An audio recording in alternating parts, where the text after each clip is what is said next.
Hey guys, welcome back to the channel. It's awesome that you're tuning in. So in this video we are going to take a close look at this new game console from the brand Gamers or something like that.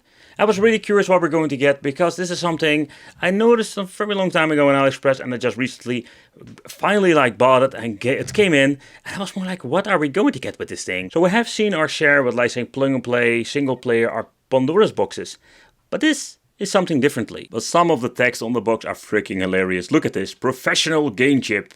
I'm more like, right. Okay, so then we're going to get basically an overview on the box, what this thing is all about. But we're going to take a close look at that later, of course. But when you're looking at what it runs on, so basically it runs on RetroArch with a Linux. Then we do have multi-languages, but when you're looking at the systems, there's quite a big range of systems up to PlayStation 1. So it's going to be quite interesting. I'm curious how good it will run. But alright, so let's take a closer look at the product itself, because I'm really curious. And oh my, these things are freaking cute. Look at this, these things are so freaking tiny. They're mini Pandora's boxes. Oh man, these things are so cute already. So this is the main system. Then we're going to get one with just an USB cable, a very long cable, a manual. Then we're going to get ourselves the HDMI cable that is very long, and micro USB cable for the power, I'm guessing. And then we're going to get ourselves the two dust covers. So that's basically what we're going to get in the inside. Okay, so the first thing I'm very curious about, is there anything metal giving this thing some weight? Because the first impression, it weighs quite heavy, and this is the one without the mainboard inside. So here we can see we're going to get a micro switch joystick. Got a very nice touch with it, not the wiggle stuff that we have seen before. Let's put the dust tab on. Inside the plastic we do get a translucent ball top, so that's pretty damn cool. Alright, so basically this is the setup, and 3 buttons, and oh man, these buttons are freaking nice. They're very tiny. So the one thing I don't get when you're looking at basically the form factor or the space you're having, we're also going to do a quick teardown, but I wish they added 8 button layout. I think there is place underneath for it. That's a little bit of a missed opportunity. Alright, so let's take a close look at this bad boy. So where you can see when you're looking at both of the systems, the only difference that we're going to get on this one is to get an extra button over here for the pause and play, and both will have select and start. Oh man, the buttons are freaking epic. So I love the configuration when it comes of the joystick. I'm curious how it's going to be playing in the game, but for now I must give it a very nice pass to it, because it feels very nice. Absolutely. So let's remove these things and let's talk about some more about it. Cable's already shown you. We're not going to bother you about it anymore. And here we're going to get a quick overview of the menu. Let's see if there is English. Yep, there is basically a very nice toilet paper manual deluxe. Explains how everything works. Here you can see that it runs on the GameStick Lite 4K. We have seen it before. I think it's based on Linux, what I already mentioned. But in the end, it runs with the RetroArch on the background. So let's take a close look at all the features. Yeah, the other thing you need to take consideration, that's a little bit of a hassle. When you're going to order these things, it's always how are you going to order it? And I mean with the following thing. You would expect that when you're going to buy something like this, that it basically have 2 joysticks. But no, it's not the case. They're basically selling this in a game machine, a game console. And that's it. There was nothing else. You need to deep dive into let's say the page itself, or just search a different seller that basically actually sells both of them, so you can plug it into the other one. If you need to buy it separately, that's absolutely, so far I can see, not possible. So you will have an issue. So basically, yeah, long cable. But how you connect this, let's talk about that. So over here we're going to get the on and off switch with a power LED. The USB for the second controller, micro USB for powering on, HDMI, and then we're going to get a DF card. And basically, let's take a close look at this. This is 64 gigabytes, so it's quite a big one they're using, they'll do weird brandless versions. At the bottom it says the model number over here. This is the M9 game console. It runs on 5V, at least 1000 milliamp battery. Or battery, I mean, adapter, I had a brain fart there. But the problem is there is no freaking adapter included. Oh man. I also don't know what this space is for. Was it for my adapter or what? Oh man, I forget one. Not a big problem. I got a phone charger. But do you know what the interesting part is? When you're looking at the main menu itself, it's completely different when you're looking at the box. So I want to say it's misleading or something like that. But also on the selling page, they did show me some different software. But is it a good or a bad thing? When you're looking at the menu itself, it's absolutely the same like some of the handhelds that we have seen before. So here we're going to get the big list, the class, history, collection, and search. And collection is basically like a favorite list. But at the top we're going to get ourselves the major big list. Then we're going to get the classes, history, collection, and the search. But the collection is just like a favorite list. Alright, so at the right top corner we're going to get ourselves the pages and the kind of games you can play over here. Here it says CPS. Pressing the R button, we're going to the next page, and here we can see all the kind of games you can play. We have MAME, Game Boy, Mega Drive, Super Famicom, PlayStation 1, and of course the Atari. So let's see how this thing works. So let's search for Metal Slug, for example, and let's see if we can look it up. Yep. And the search method works very well, what you can see over here. You can fairly easy go from the search page to the list itself. That's something that's really convenient, because some of the say systems need to press a button to switch between. It's quite confusing, so navigation is very nice. Okay, so like always, we don't have the option to basically like go to settings and change out the aspect ratio. Pressing start, we do have some options over here. Here we have like save slots. We can change out the controls, but there is no way of basically like going into a menu to change out some video settings. So what you can see is over here is like this weird layout, like this filter that they always implement over these games. So the first thing I'm noticing, like the button touch is absolutely amazing. I don't really find it annoying that we have these very tiny buttons. Alright, so the following thing I wanted to do is try to connect the second controller just to see what happens then. So when it comes to two-player configuration, it works very well over here. Like we can enter the credit on player 2, start the game. Of course this controller doesn't have the pause button, but you can see like everything has no problem whatsoever. Depending on the collection, what I have noticed, like the loading times can be very long. And now it's going to be loaded up. Okay, so let's choose another one. And here you can see like class reading, that's it. Like it takes a very long time when it's going to read actually all the files they have implemented into the system. A little bit annoying. Alright guys, so next up I want to try some MAME. And with MAME, I think the most interesting game to play is of course Mortal Kombat 1, because it's more like a great benchmark. But sadly this doesn't work at all. So this product is not powerful enough to run this game. So let's try some older stuff that maybe works better. Alright, so next up let's try my other favorite game, Blood Bros, and the reason I wanted to try it out. Yeah, so this is an issue that I've seen before with the Pandora's boxes, that we don't have the right audio speed in combination with the sound effects. Everything sounds freaking messed up. So it's such a bummer that this product has so much potential, but they seem to be messing it up with using just the wrong emulator.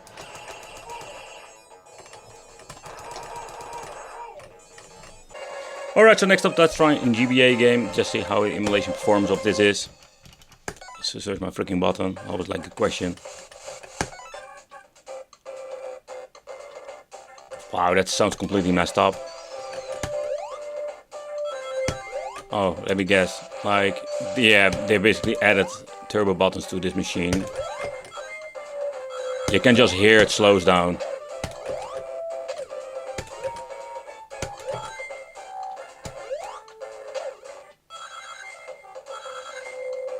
So yeah, GBA, like MAME, does have a lot of issues.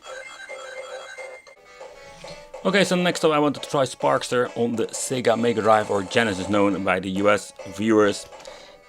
I'm curious if this freaking thing is going to actually play some Mega Drive, because also I wouldn't be surprised if they mess that up too.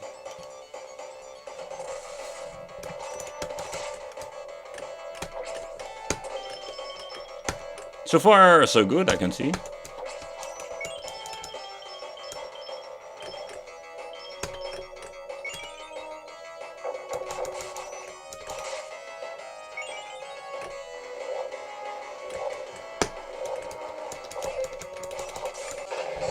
Alright, so let's try the other 16-bit system that is on here.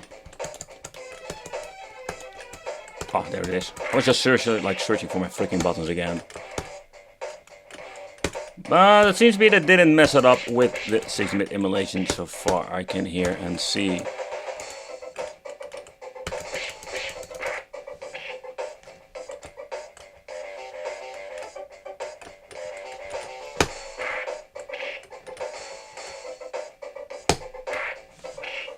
Okay, so the most interesting system that is on here is PlayStation 1. How well will this run?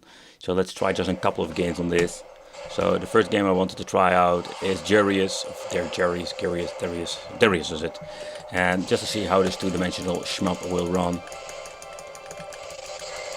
I can already hear like it's stuttering here and there. It's still playable.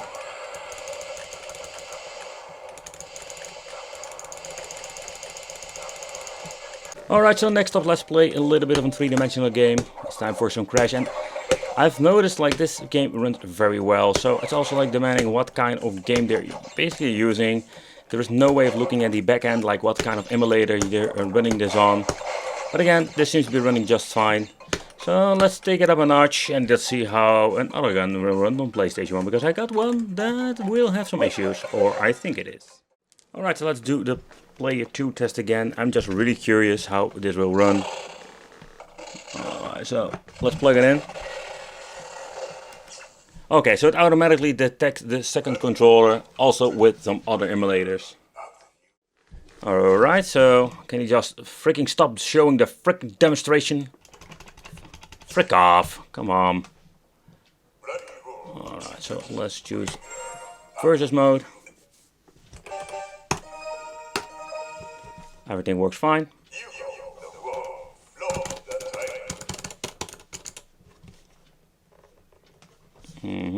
But you already seen in the demonstration, like, Pandora 2 is a very demanding game, and it basically pushes the device to the limit. You can see it runs like on 30 FPS. It's absolutely freaking unplayable. Like, this is a little bit of a bummer. Alright, so let's take a close look at the inside, and I must say, like, I'm quite disappointed with this device.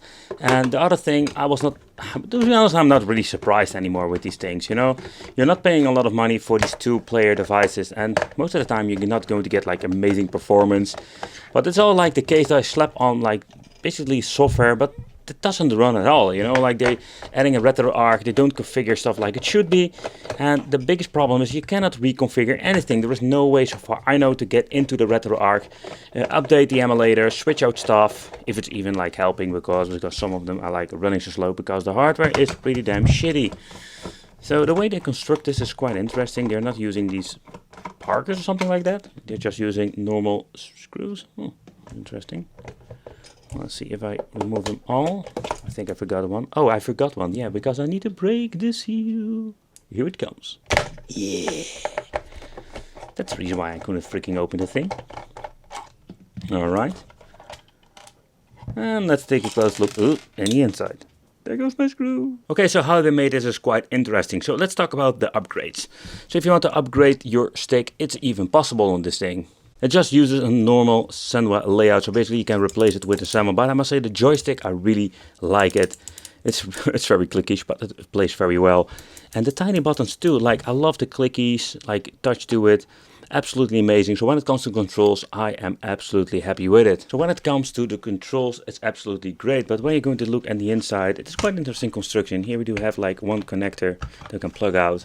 So here we're going to get ourselves like the mainboard itself. It does have a strip itself. I would say like I didn't like find it really noticeable. Like you do see some lights through the, let's say, front plexi, but in general, like the light feature is not superb. They're using the same method of like assemble the suction knobs at the bottom. So, but another thing I thought interesting is over here we're going to get a separate PCB for the 3 micro switch buttons, so you cannot change them out, but that's not of course needed. Then we're going to get ourselves the mainboard. Look how freaking tiny it is. And this thing comes with the all famous rock chip, and this thing is a quite old one. Okay, so the rock chip is something we do see in handhelds nowadays, but they are using the 30. I think it's a 3032. Yeah, so basically that's basically what we're going to get over here. 2 RAM chips. I'm guessing it was something around 1 gig or something like that. Nothing really fancy, but the chip itself, I will look it up. I will place it in the video, like the specifications list. But it's not powerful enough to run PlayStation 1. Maybe they could do some minor improvement with some different emulators. But this is basically what you're going to get. It's nothing really fancy. They didn't add any cooling whatsoever. But I just can be honest, like I didn't tear down and I felt it. And after using it for, I think, an hour or so, it doesn't produce a lot of heat. So I think it's not necessary. Alright, so let's take a close look in number 2, because I'm curious what are we going to get in here. Yeah, we're going to get an encoder board, and no main board of course, but just to see like how this will look in the inside and what kind of encoder board you're using. Alright, so let's remove this bad boy, and let's see what we're going to get in the inside. Alright, freaking screws. Alright, so the way they made it is quite interesting. Alright, let's unplug this bad boy first so we can look in the inside. So this is what we're going to call a very small, tiny encoder board. I was expecting something big or something, but nope, that's not the case. Oh crap. So the thing that we're going to get. Alright, so here at the corner we're going to get the tiny PCB, but what I've noticed, like the cables, they didn't do a very good job. Normally you need to stick the cables through the holes and then solder it, or that's the way I would say I would do it, but it didn't do it at all. So it also has an RGB cable or an RGB strip for the LED light up feature. But that's the only thing that we're going to get in this piece of plastic. Fantastic. Alright guys, so this is what we're going to get with the dual arcade game console. And I must say I am disappointed and also quite deceived when you're looking at some parts. So to begin with, the software itself, it's different than you're looking at the manual to begin with. So it's quite a little bit weird if you ask me. Then we're going to have like the stick. The quality wise, I personally really love it. Like very thick acrylic. The way how they made it, it feels very durable for a tiny arcade stick. The buttons are amazing, the joysticks are great. But the software is kind of sucky if you ask me. Like PlayStation 1, it's a mixed bag. The same goes for MAME. And yeah, they messed so much stuff up and there is no way so far I can fix it. So I want to thank you for watching. Consider subscribing, hit that little bell, become one of the Wicked family. And I will see you in the next video.